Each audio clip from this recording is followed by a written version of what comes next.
Honourable judges, parents and my dear friends. First of all, being Prime Minister brings so many spectacular, mind-blowing, extracurricular activities and imagination that boosts our mind, from no school homework to no school detentions.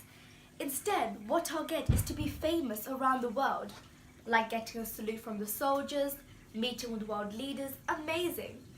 With the adrenaline rush and exhilaration thinking about myself as Prime Minister, my mind is telling me that I want to make a lot of differences and changes to improve the country. But when I look at this more seriously, it's quite scary.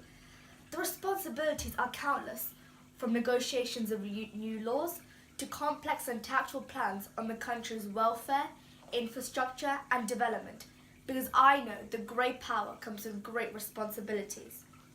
And today, I would like to discuss a few things which I feel are important. I strongly believe in nourishing the root than the bud of our society, so my priority will of course be the education. It is the bedrock of any serious nation's development. Hence, it is incumbent of such country's Prime Minister to take issues on education seriously. It is the most powerful driving instrument to reducing poverty, improving healthcare services, and ensuring peace and prosperity. So each has to act on it. As Prime Minister, I have to empower people to identify our own great power, to inspire people to take the opportunities and push themselves further, regardless of the obstacles. Another major step would be cutting down on the university fees. This will help young children to focus more on their studies without the burden of loan money on their back. I would encourage everyone to celebrate the difference. From my heart, I would say that there is a beauty in diversity when we look at humanity as a single entity. I don't want unequal citizenship. I don't want anyone to be discriminated for what they are or who they are, whatever you may believe. Maybe it's from your family, your religion, your relationships, generations. Equality has to be there for everybody.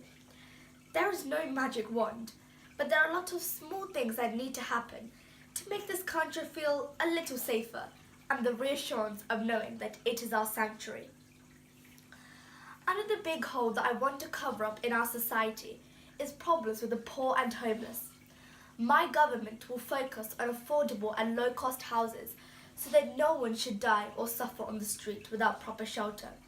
No children will have illnesses due to a lack of nutritious food or inadequate health services, because without a healthy generation, we cannot dream for the success and development of our country.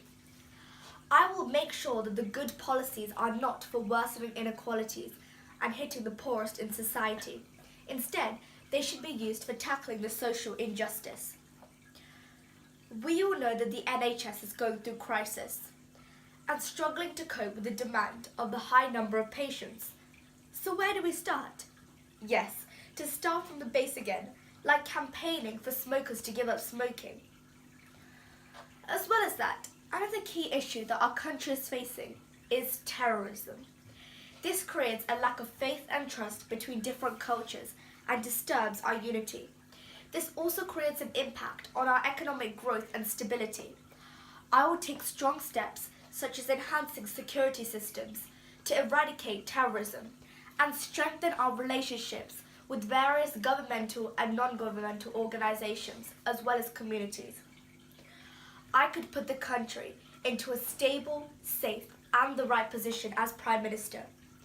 In my eyes, I can see a country where the people know that they are free and protected from the threats and dangers of the civilized society. I believe more in actions than in words. In the words of John Adam, if your actions inspire others to dream more, learn more, do more and become more, then you are a leader. Thank you for listening.